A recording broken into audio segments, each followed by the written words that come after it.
مسلم league نون جو ہے وہ پہلے بیٹھ کر یہ چیزیں ساری کی ساری طے کر چکی ہے اور وہ انہوں نے مائنڈ بنا لیا ہے کہ اگر یہ ان کی طرف سے جو تجاویز ہیں اگر ان کے اوپر اگر منون اگر عمل نہ بھی کیا گیا تو کچھ حد تک ایسی چیزیں ان کے اوپر اگر عمل کر دیا گیا، کچھ تجاویز ایسی ہیں جن کے اوپر عمل کر دیا گیا کہ جن سے ان کو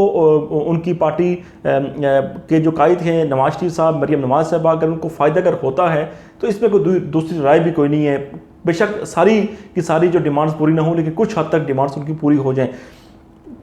تو اس کے لیے انہوں نے جو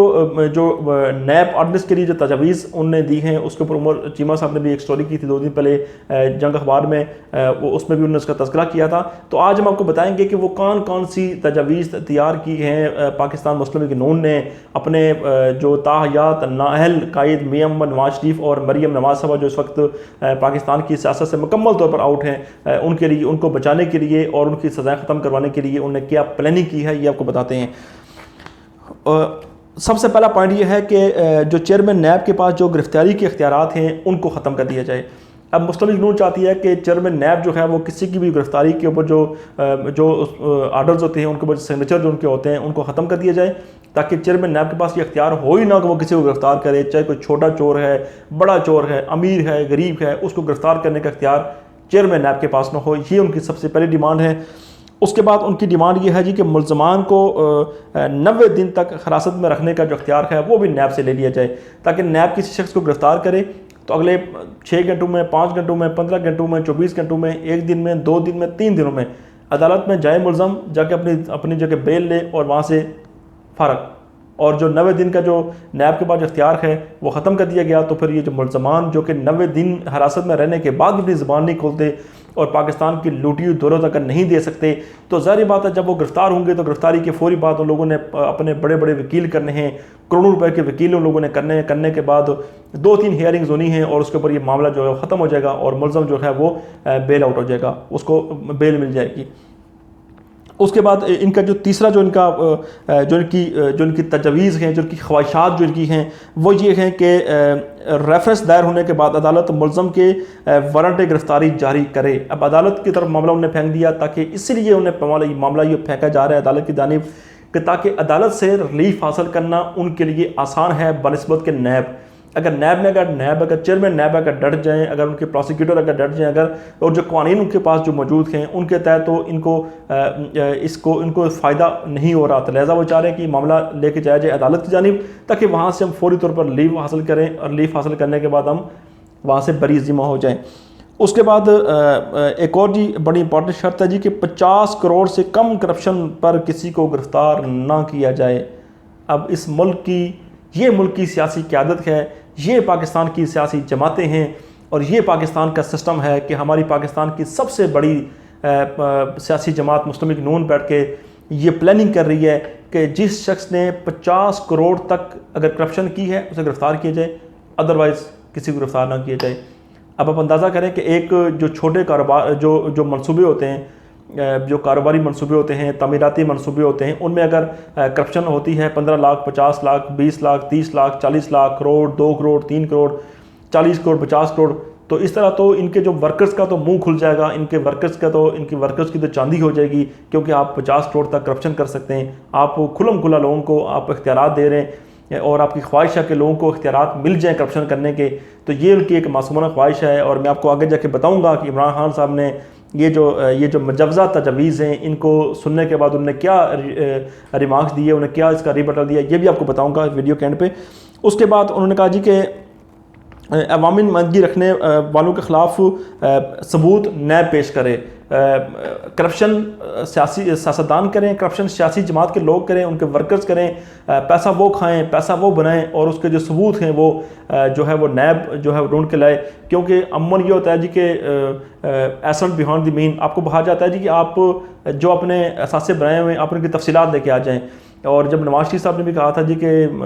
جو مجھ سے حساب لیا جا رہا ہے وہ 1970 کی دہائی کا حساب لیا جا رہا ہے، میں کہاں سے لے کے آؤں. تو یہی تو سب سے بڑا مسئلہ ہے اس ملک کا کہ کماتے جو ہیں اس کا اگر حساب اگر آپ کے پاس نہیں ہے تو پھر آپ نے کس طرح پیسہ کما لیا، حلال کا پیسہ. تو حرام کا پیسہ ہی ہوتا ہے جس کا حساب نہیں ہوتا. تو لہٰذا چاہتے ہیں جی کہ یہ جو ہمارے عوامی نمائندگی رکھنے والے جو لوگ مطلب ہمارے جو سیاستدان ہیں وہ جو ہے ان کی جو کرپشن کے ثبوت نیب ڈھونڈے اگر مل گئے تو ٹھیک ہے، کرپشن ثابت ہو جائے گی، نہیں ملتے اگر تو پھر نیب جھوٹا ہو جائے گا، سیاستدان جن نے کرپشن کی ہے، ملک کا پیسہ لوٹا ہے، وہ بری ذمہ ہو جائیں گے۔ یہ بھی ان کی معصومانہ خواہش ہے۔ اس کے بعد نیب جو ہے وہ ضمنی ریفرنس دائر نہیں کر سکے گا۔ عموماً یہ ہوتا ہے کہ جب کوئی بھی جب کسی بھی بڑی شخصیت کی، سیاستدان کی جب بیل ہو جاتی ہے، اس کے بعد کیا کرتا ہے نیب دوبارہ ایک ریفرنس دائر کر دیتا ہے ان کی گرفتاری کے لیے یا کیس کو آگے چلنے کے لیے۔ تو وہاں پر کیا ہوگا جی کہ وہ اختیار بھی نیب سے لے لیا جائے، نیب کے ہاتھ پاؤں ان کو باندھ کے ان کو پھینک دیا جائے ایک کنویں میں، تاکہ وہاں سے اگر وہ زندہ بچ جاتے ہیں اگر تو ٹھیک ہے، نہیں بچتے تو نہ بچیں۔ یہ وہ مثال میں آپ کو دے رہا ہوں کہ تاکہ آپ کو ایزیلی سمجھایا جا سکے کہ یہ وہ تجاویز ہیں، یہ وہ شرائط بتائی جا رہی ہیں، یا ان کو جو ہے نا حکومت کے ساتھ بیٹھ کے نیگوشیٹ کرنے کی بات کی جا رہی ہے کہ جن کو ماننا تو دور کی بات ہے، سنا بھی نہیں جا سکتا، کہ کسی بھی مہذب معاشرے میں ایسی شرائط جو ہیں وہ نیب کے لیے نہیں ہوتی، اور جو احتساب کے ادارے ہوتے ہیں ان کے لیے نہیں ہوتی۔ اس کے بعد یہ جی کہ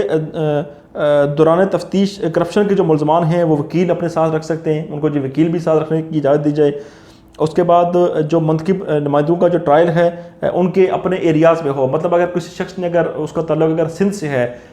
تو اس کی جو کرپشن کی جو کہانیاں ہیں اگر ان کو اگر نیب اگر پکڑ لیتا ہے اس کی بنیاد پر، تو ان کے مقدمات اسلام آباد میں چلتے ہیں، جیسے فریال تارپور کے، اسد زرداری صاحب کے،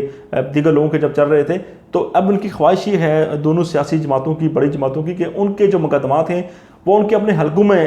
چلائے جائیں، مطلب سندھ کے مقدمات سندھ میں چلیں، لاہور کے مقدمات لاہور میں چلیں، پنڈی کے مقدمات پنڈی میں چلیں، اور کوئٹہ کے مقدمات کوئٹہ میں، اور کے پی کے مقدمات کے پی کے میں چلیں، تاکہ ان کو اتنی زحمت نہ اٹھانی پڑے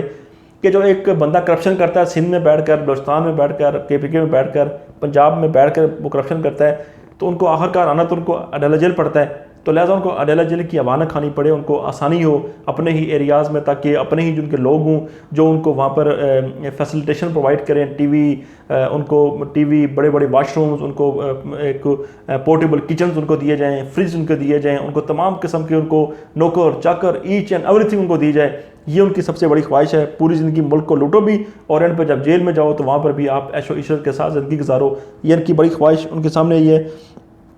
اچھا، انہوں نے کہا ایک اور جی بڑی امپورٹنس کی شک ہے، وہ یہ ہے جی کہ جو لوگ رضاکارانہ طور پر جو اگر وہ اپنی رقم واپس کر دیتے ہیں کہ ہم نے جی واقعی کرپشن کی تھی، تو ان کی جو ان کے اوپر تاحیات نائری نہ کی جائے، بلکہ صرف چند سالوں کے لیے ان کو قید دی جائے، 5 سال تک ان کو قید دی جائے، تاکہ وہ 5 سال قید کرنے کے بعد دوبارہ وہ اگلی اسمبلی میں واپس آ سکیں۔ اب یہ بھی ایک بڑی چیز کی ہے۔ اچھا، اس کے بعد جو ہے نا میڈیا پر جو چلنے والے جو بیانات ہیں جو نیب کی جانب سے دیے جاتے ہیں، ان کے جو ترجمان کی جانب سے دیے جاتے ہیں، یا جو پروسیکیوٹر جو دے دیتے ہیں، تو ان کے خلاف بھی کارروائی ہونی چاہیے، تاکہ اب نیب کو اپنے چاروں طرف سے اپنے بند کرنا ہے، کر کے ایک اپنے کنویں پھینک دینا ہے، تاکہ جو مرضی کرنا ہے وہ کرتا رہے، اور ہم جو ہے وہ کرپشن بھی کریں، ہم جو ہے اس ملک کا پیسہ بھی لوٹیں، غریب کا خون بھی چوسیں، لیکن اس کے باوجود ہم جو ہے نا وہاں پر ان کا احتساب نہ ہو۔ یہ ہے وہ یہ نواز شریف اور مریم نواز کی ایک معصومانہ خواہشات، ان کی جو تجاویز ان کی طرف سے بتائی گئی ہیں پارٹی کی اعلیٰ قیادت کو، کہ یہ کام آپ کروائیں حکومت کے ساتھ بیٹھ کے، اور حکومت کو کہیں کہ 18ویں ترمیم کے اوپر ہم آپ کا ساتھ دیں گے، ہم آپ کی بھرپور ساتھ دیں گے، آپ کا آخری حد تک جائیں گے، لیکن آپ یہ جو چیزیں ہیں آپ ان کو جو ہے آپ ان کو جو نیب کا جو ترامیم ہے اس میں شامل کروائیں، تاکہ جو امیر ہے وہ امیر ہوتا رہے، جو کرپشن جو اس ملک کا جو لوٹا ہوا پیسہ ہے اس سے واپس وصول نہ کیا جا سکے۔ یہ ان کی خواہشات ہیں۔ عمران خان صاحب کے تک یہ جب بات پہنچائی گئی تو عمران خان صاحب نے یہ جو مجوزہ تجاویز ہیں جی کہ اپوزیشن کی جانب سے شیخ رشید صاحب نے بات کی تھی، دیگر لوگ بھی بات کر چکے ہیں جی کہ اپوزیشن جو ہے وہ اپنی مرضی کی تجاویز دے کر مرضی کی امنڈمنٹس کروانے چاہتی ہے، تاکہ جو ہے نا ان کے مقاصد حاصل کیے جا سکیں۔ عمران خان صاحب نے اس کے اوپر 2 ٹوک اپنی کابینہ کے لوگوں کو کہہ دیا ہے کہ اگر حکومت جاتی ہے تو جائے، حکومت اگر ختم ہوتی ہے تو ختم ہو، 18ویں ترمیم کے معاملے پر ہمارا جو موقف ہے ہم ختم اس کو کر نہیں رہے، ہم اس میں کچھ چینجنگ چاہتے ہیں جو کہ ہونی چاہیے وقت کے حساب سے۔ 2010 میں جو چیزیں تھیں شاید وہ ابھی وہ بہتر نہیں ہے، اس وقت وہ وفاق کے پاس ہونی چاہیے، صوبوں کے علاوہ جیسے تعلیم کا سب سے بڑا ایشو ہے وہ وفاق کے پاس ہونا چاہیے، اس کے علاوہ آپ کا جو صحت کا نظام ہے وہ بھی وفاق کے پاس ہونا چاہیے، ایسی بہت ساری چیزیں ہیں 18ویں ترمیم کے اندر۔ تو انہوں نے کہا جی کہ ہماری اگر حکومت جاتی ہے جائے، ہم اپوزیشن کے ساتھ بیٹھ کے نیگوسیشن نہیں کریں گے کرپشن کے معاملے پر، کیونکہ پاکستان پیپلز پارٹی کا پہلے دن سے جو موقف تھا وہ کرپشن کا موقف تھا،